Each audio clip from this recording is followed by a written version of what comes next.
તો નવા જિલ્લાની જાહેરાત બાદ નવો વિવાદ સામે આવી રહ્યો છે। થરાદ અને બનાસના જિલ્લાના જે લોકો જે છે એ પરેશાન થઈ રહ્યા છે। નવા જિલ્લાનો સૌથી વધુ વિરોધ કાંકરેજમાં થઈ રહ્યો છે। કાંકરેજના લોકોની માંગ બનાસકાંઠામાં રહેવાની છે। ધારાસભ્ય અમૃતજી ઠાકોરે સરકારના નિર્ણયનો વિરોધ કર્યો છે। કાંકરેજથી થરાદનું અંતર 80 કિલોમીટર કરતાં પણ વધારે છે। દિયોદરના લોકો પણ વિરોધ નોંધાવી રહ્યા છે। દિયોદરને નવા જિલ્લાનું વડું મથક ન બનાવતા જ વિરોધ થઈ રહ્યો છે। ઓગળ જિલ્લો જાહેર ન કરાતા જ પણ વિરોધ કરાયો છે। ધાનેરાના લોકો પણ વિરોધ નોંધાવી રહ્યા છે। તો બે જે જિલ્લા બન્યા છે બનાસકાંઠામાંથી એક વાવ થરાદ જે નવો જિલ્લો બન્યો છે ધાનેરા, ત્યાર પછી દિયોદર અને કાંકરેજની અંદર આ વિરોધ વ્યક્ત કરવામાં આવી રહ્યો છે।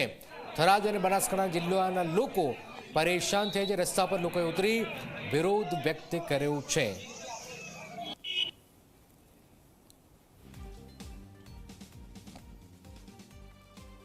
તો બનાસકાંઠા જિલ્લાના વિભાજન લઈને હવે દિયોદરમાં પણ વિરોધ છે। દિયોદરને નવા જિલ્લાનું વડું મથક ન બનાવી ઓગળ જિલ્લો જાહેર ન કરતા જ વિરોધ થઈ રહ્યો છે।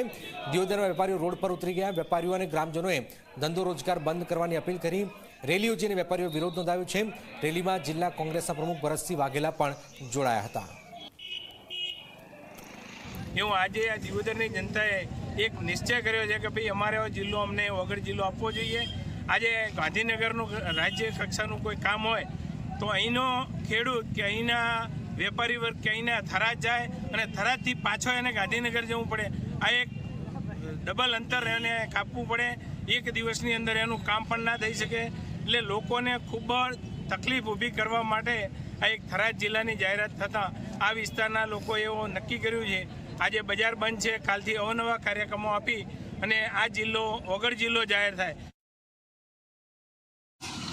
થરાદ જિલ્લો બનાવવાની વાત થઈ એમાં દિયોદર વિસ્તાર હોય કે ધાનેરા હોય કે કાંકરેજ હોય કે લાખણી હોય ત્યાંથી સ્વયંભૂ લોકોનો એક આક્રોશ અને નારાજગી ઊભી થઈ છે અને આમાં કોઈ અમે પક્ષાપક્ષીથી પર રહીને મેં કાલે પણ મારું નિવેદન આપ્યું હતું। કાલે પણ મેં બધા જ સંગઠનોને વિનંતી કરી હતી કે આમાં આપણે કોઈ રાજકારણ નથી કરવું, કોઈ કોંગ્રેસ ભાજપની વાત નથી, પરંતુ જે રીતે ભૌગોલિક દ્રષ્ટિએ દિયોદરને ઓગળ જિલ્લા તરીકે કદાચ જાહેર કર્યો હોત તો લોકોમાં આનંદ થત અને હું પોતે પણ પ્રથમ આગળ આવી અને રાજ્ય સરકારને અભિનંદન આપું। કાંકરેજ દિયોદર બાદ હવે ધાનેરાના લોકો પણ રસ્તા પર ઉતર્યા। જિલ્લા વિભાજનમાં ધાનેરા તાલુકાને વાવ થરાદ જિલ્લામાં સમાવેશ કરતા વિરોધ થઈ રહ્યો છે। ધાનેરાને બનાસકાંઠામાં મૂકવાની પણ માંગ થઈ રહી છે। અમારો જિલ્લો બનાસના સૂત્રો સાથે લોકો રસ્તા પર ઉતર્યા હતા।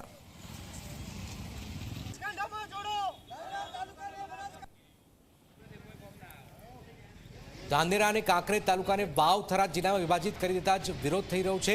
કાંકરેજ તાલુકાને વાવ થરાદ જિલ્લામાં સમાવેશ કરવામાં આવતા જ વિરોધ થઈ રહ્યો છે। કાંકરેજના શિહોરીમાં બજારો સજ્જડ બંધ રહ્યા છે।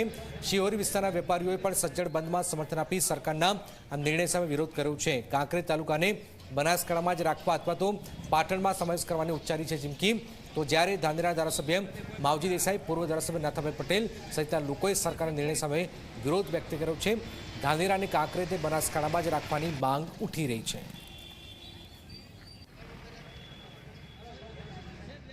અમને જે પાલનપુર જિલ્લામાં હતા એ વ્યવસ્થિત છે, બાકી અમારે થરાદ જિલ્લામાં જવું નથી અને આનું કોઈ નિરાકરણ નહીં સરકાર લાવે તો અમે ઉગ્ર આંદોલન સર્વ લોકો સમક્ષ ઉગ્ર આંદોલન સર્વે કરશું। ખરેખર કાલે સરકારે જે જાહેર કર્યો થરાદ જિલ્લો જાહેર કર્યો આમાં કોંકરેજને લીધો છે ને એ ખરેખર તદ્દન ખોટો લીધો છે। કોંકરેજ તાલુકાનો અતિશય વિરોધ છે। એટલે આ કોંકરેજ તાલુકા તો જે છે એ બરાબર છે, બનાસકાંઠામાં છે ને એમાં બરાબર જ છે, બાકી આમાં ખરેખર આ કોંકરેજ તાલુકો બનાસકાંઠામાં નહીં રાખે તો આનું ખૂબ પરિણામ ભોગવવું પડશે ખોટું। અમારા કાંકરેજને જે બનાસકાંઠાથી થરાદમાં નાખવામાં આવ્યા છે જેનો અમે વેપારી એસોસિએશન સખત વિરોધ કરીએ છીએ। આ કોઈપણ પ્રકારના સર્વે કર્યા વગર આ નિર્ણય લેવામાં આવ્યો છે। અમારી પહેલી ડિમાન્ડ પાટણ ગામ બનાસકાંઠામાં જ રહેવાની છે, નકર અહીંયા બજાર બંધ રાખીને સખત વિરોધ કરવામાં આવશે। ગઈકાલે જે સરકાર દ્વારા થરાદ જિલ્લો જાહેર કરવામાં આવ્યો એમાં કાંકરેજ તાલુકાનો જે સમાવેશ કરવામાં આવ્યો છે તેને લઈને આજે અમારે શિહોરી ગામ સંપૂર્ણ બંધ છે અને અમે ઉગ્ર આંદોલન પણ કરીશું। જો સરકાર દ્વારા નિર્ણયને ફેરબદલ કરવામાં નહીં આવે અને બનાસકાંઠા જિલ્લાની અંદર અમારો સમાવેશ જે હતો એમને નહીં કરવામાં આવે તો અમે ભૂખ હડતાલ પર ઉતરશું અને ઉગ્ર આંદોલન પણ કરીશું અને જ્યાં સરકાર સુધી રજૂઆત કરવા જવું પડે